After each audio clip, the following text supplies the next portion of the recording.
Alright, green screen magicians, get out your hammers and nails, because it's time to build the bar for us to set our glasses on. Just kidding. With some simple cropping techniques, we'll have a bar built in no time. So here we go. Okay, so continuing on here, next step in our scene compositing is bringing in the table. So what we want is to actually bring this layer in underneath these layers with the green screen, even though it appears that it will be in front, my legs, yet we still want to put the glass in my hand on that table. So we're going to create some space between the background and this shot of me here in the bar. And we just click it, drag it up into a new spot. You can do that infinitely. So it's on layer 3 now, and we're going to bring that table in. So we're just going to drag that table in. We're going to open that up. Any sort of picture can just be created to the infinite size that you wish. And you can see it's a little bit on the big side. So we're going to come up into our effect controls, scale that down. There we go. And now we just want to bring a crop onto that table. And using the top crop, we're going to bring that down so it exposes our own background. And what we want to do is we want to find the edge of pretty much exactly where the edge of my body is. So let's just see. Where is a good spot for that? And if you hold down the control key, instead of moving bigger numbers, it starts micro moving, so you can get that perfect spot. There we go. And that works. I'm not super pleased necessarily with the color of the chroma key here in that shadow. It might be nice to fix that. We might be able to do that in color afterwards. But it's not bad. And one thing we can see here is when I walk off, this needs to be fixed. So how to do that? Well, then we're going to go into our mask. So we click back on this Blair clip. We click on our mask path in our crop section.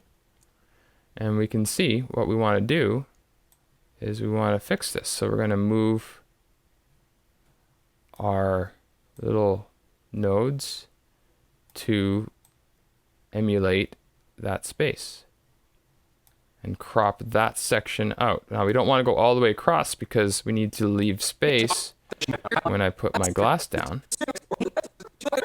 in my hand, and that works pretty good. So when we take that off, there we go. Looking pretty sharp. Great.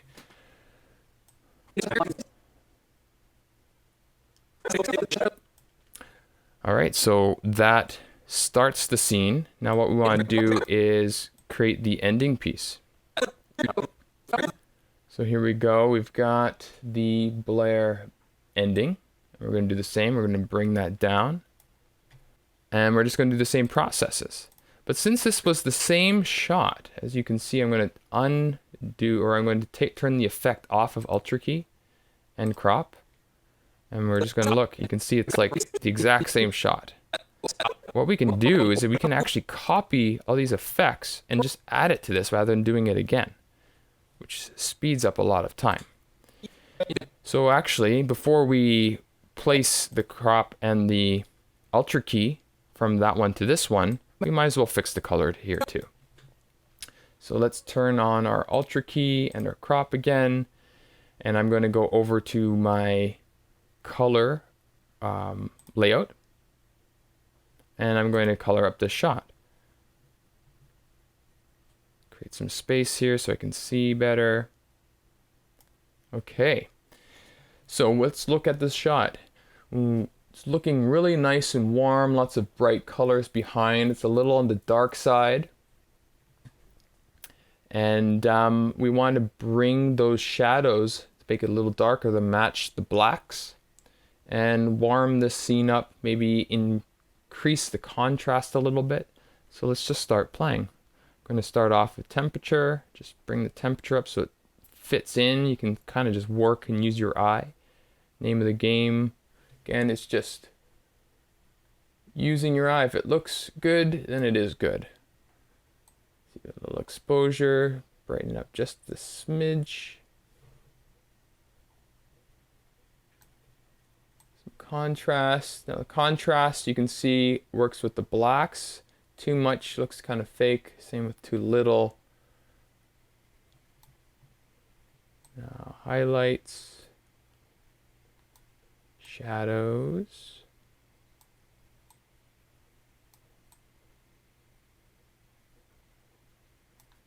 And saturation, not too much saturation.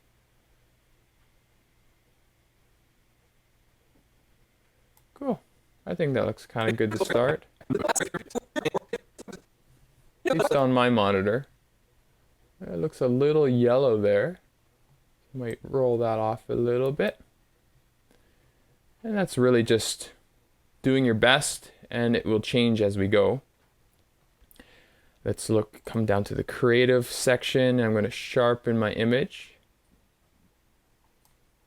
And here, maybe you can work a little bit of vibrance.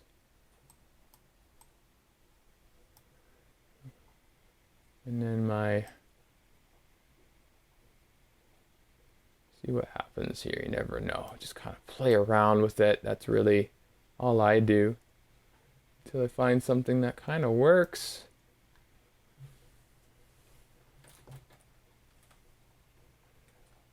Going back up. There we go. So I found my tint. I was looking a little green and yellow, so I just improved my tint. And right there, that's quite happy with that now. Good. So going back to my editing layout. Now, the way we copy the effects here and send it to there is we essentially just copy this clip. I use my Control-C option on my keyboard. I think it's Command-C on a Mac, or come up here and just go copy. It will tell you your hotkey here. And I come over to this, and I go Control-Alt-V, and that's paste attributes. That may or may not work for you. And that leads me to showing you your keyboard shortcuts. It's under my edit section. It might be different again on a Mac. And if you open that, you can see these are all your keyboard shortcuts. And I highly recommend starting to learn some of these as you go.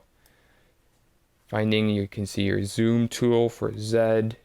You can mark clips. Here's your razor tool, C. Your selection tool, V. Your hand tool, H, sometimes I use. Just different things to try out, explore, and experiment. And if you push down the control button, it changes and it starts showing. There's Control Z is undo, Control X is cut, copy, paste. Same with Alt. Actually, there's nothing going on with Alt except for over here. Shift changes a few things. And then if I go Control and Alt, and I paste attributes. Now I believe I might have added this already. So if we want, we can come in here and type in paste attributes, shows up. And if there's nothing there, you can click it and add your selection. And you can go Control-Alt-V, just like so. And then that will remember it. You can go OK. And then we do that. The other option, go to Edit, and you can go paste attributes. And again, it will show up here what that is. So I'm going to paste my attributes onto this, and I get to choose. Do I want my motion, my opacity, my time remapping, anything down here in audio? Right now, that's okay. I haven't done anything with that. Don't have to worry about it. Essentially, I want these effects. Okay. And now it's looking just like the other one. Saves a lot of time and effort from doing it twice. Now, if you change anything over here, like my coloring or such, as I go and start putting in the other effects, then it's not going to change it here. Then you would have to, again, select this, copy your new effects, come over here. What I normally do is I come and I remove attributes. So if I just want to remove my color, then I remove, I take everything else off, so it's just removing my color. And then I can paste attributes again. And this time I want to make sure that everything else is off, that I'm just adding color, or else the Alt key and crop will be added twice and it can create a lot of confusion and some weird things to happen. There we go. So that's your paste and remove attributes, learning a little bit about custom hotkeys using your keyboard shortcuts, and getting things set up. And now we've got a nice section here that you can, for 2 minutes or so, work. Now, before we get to that point, we're going to have to actually fix up this audio, but we'll do that in the next video.